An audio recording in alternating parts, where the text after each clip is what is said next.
Hey YouTube, welcome back to my channel.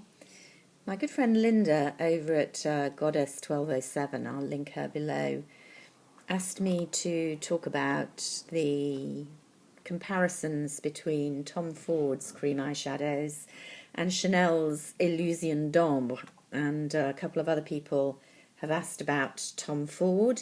And I also wanted to talk about Burberry, pop that one of those in there, cream eyeshadows that I've just got into. So that's what I'm going to do today. I love cream eyeshadows. I love them as a base. I never ever wear, well, I won't say never ever, very, very rarely wear a specific eye primer for eyeshadow, but I often wear a cream-based eyeshadow to build my powder eyeshadow on top, and I find that most cream bases of a good quality prolong my powder eyeshadow wear. I also like wearing them alone on my lids, usually with a bit of powder eyeshadow round the crease area, or to build a false crease, as I have quite hooded eyes now. But I wear them a lot. So Tom Ford and Chanel are undoubtedly my favourites. I have tried others, including drugstore brands. Was it the Maybelline ones that were very popular a couple of years ago? I really didn't like them at all. I found that they really creased on my eyelids very quickly, completely unlike these premium brands behave on the eyelid. So if you're making a choice between them, how do you do that? Tom Ford cream eyeshadows are the most expensive. They come in these familiar little pots. Here we are. I've managed to pick up randomly what I would probably say is my all-time favourite cream eyeshadow, and I use it as the basis for my all-time favourite eye makeup using a Tom Ford palette as well. And this is Pink Haze, not available at the moment. It was re-promoted. This is 2012, believe it or not, and this is a 2012 pot. And I'll show you in a minute how little I have used of it, even though I use it quite frequently, and how well it's still behaving. You are supposed, I believe, to throw out cream eyeshadows after about a year to 18 months, but this smells good. It hasn't separated, it still works, it's good. They re-promoted it as part of the kind of dual pots with a shadow on top last year. I can't remember what they called it, but it was definitely Pink Haze was the cream part of it, and one of the colours from the Golden Mink palette, if you have that, was the glitter eyeshadow. I nearly bought it thinking, oh, well, I'll be a backup, but honestly, I've got so much to use still since 2012. This is just the most beautiful, neutral, slightly sparkly peach that's super flattering to my blue eyes. Lasts really well. The thing about the Tom Ford creams, they are a true cream eyeshadow. They are smooth and silky. Nearly all of them are very densely pigmented, including this one. There have been exceptions. A couple of the very early releases I don't think were either as good a consistency. I'm picking up Guilt here, which was an early release that I've still got. This one, which I have used quite a lot, and I do quite like it, is a much thinner consistency, and it just gives a light shimmer. It's not very densely pigmented. Not as good value as the later ones, but of recent years they really seem to have nailed the formula. So they're a beautiful, smooth, easy consistency, densely pigmented. You need the tiniest amount, both to spread over the eye, giving you plenty of coverage and plenty of colour. Now the downside of that is that they can be slightly harder to work with than less densely pigmented colours, because, you know, obviously if you make a mistake, there's a lot of colour there, and they can be a little harder to blend out at the edges. So particularly with colours like last year's, I think it was the Spring Runway colour, which was a kind of dirty, sludgy mud colour. It just looked awful. It was far too pigmented for me. So that can be the downside of those. I believe there's going to be a huge release in the States. It may already have happened. Looking at the website, somebody sent me, Goddess, I think, a link. I don't know how many of those are going to make their way over here to the UK. Definitely some of the ones on the US website were re-promotes. So Platinum and Spice looked as if they were making a reappearance. Here's Platinum. It's a great neutrally taupe, great everyday wear. And they have a definite shine, but definitely no glitter or fallout or anything like that. If you're looking for a cheaper but still quality option, Charlotte Tilbury also does cream eyeshadows. There's less in the pot, but that probably doesn't matter as it lasts quite a long time. I would say the formula is very similar but different. Similar but different.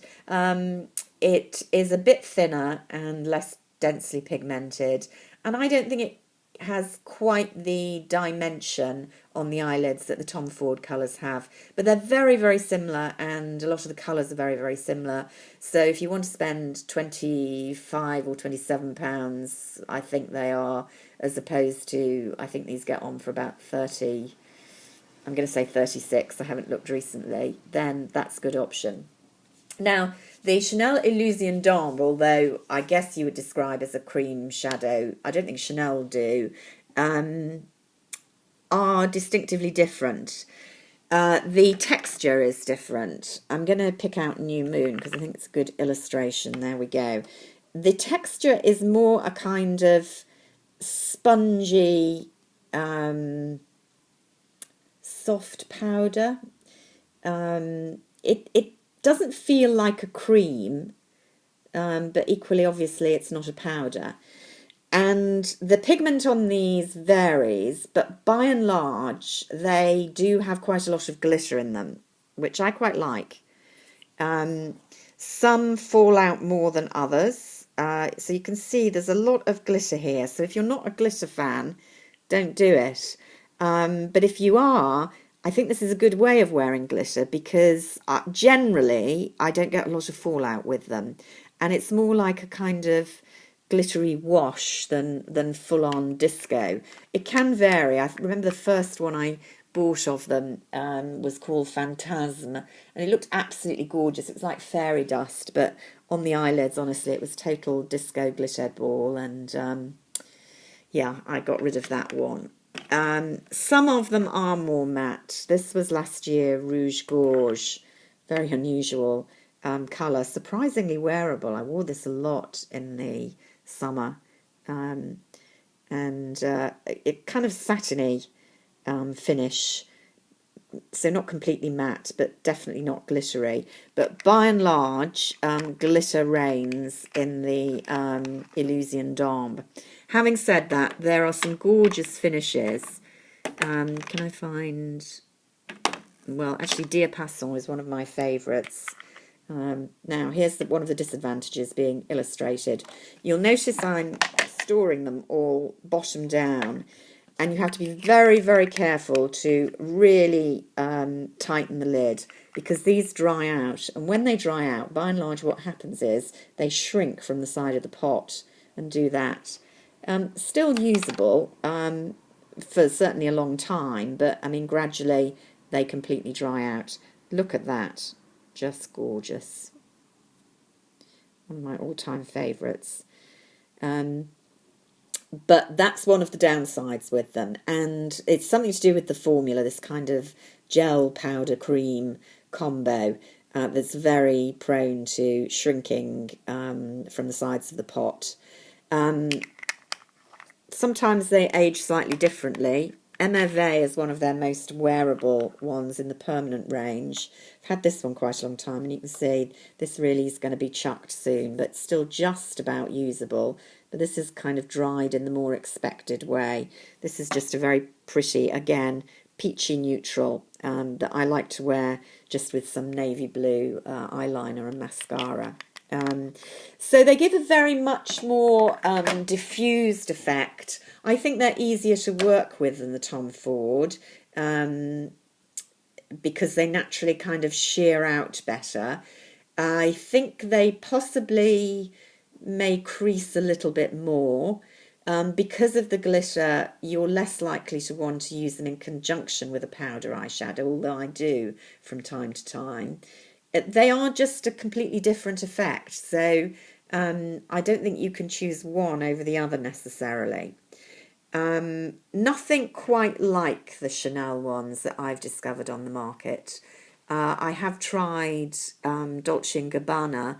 They're a much kind of harder cream with a variety of finishes, and I found them quite greasy.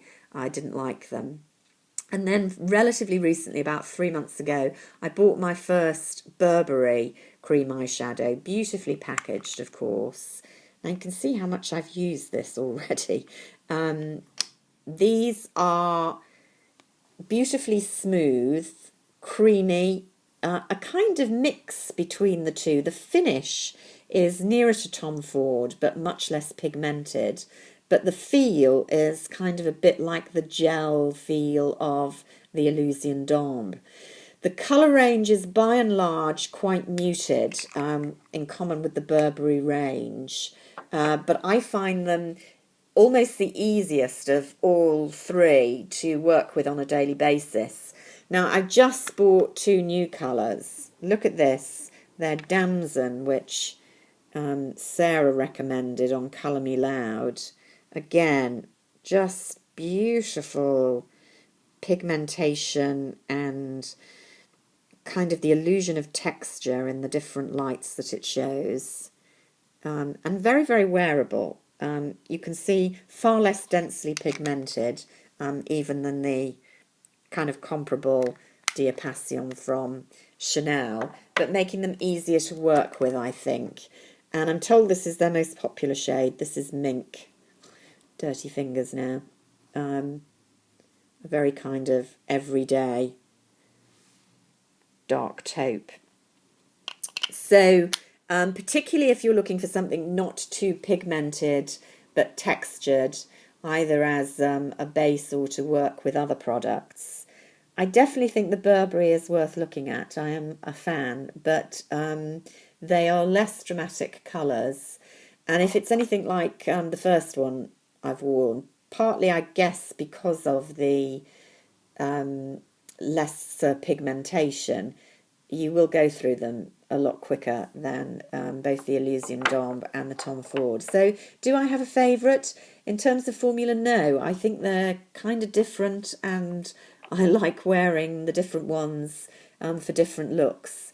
I do have that all-time favourite Tom Ford Pink Haze, that if I could only have one cream eye product, that would be the one. But that's saying more about my kind of love of the familiar when I have to be secure in my eye makeup than a comment that it's any more superior to the other ranges, because, as I say, there's something for everyone in all of these ranges. Definitely worth checking out. So I hope that's helpful to those of you who are interested in the comparisons, and I shall speak to you again soon. Bye for now.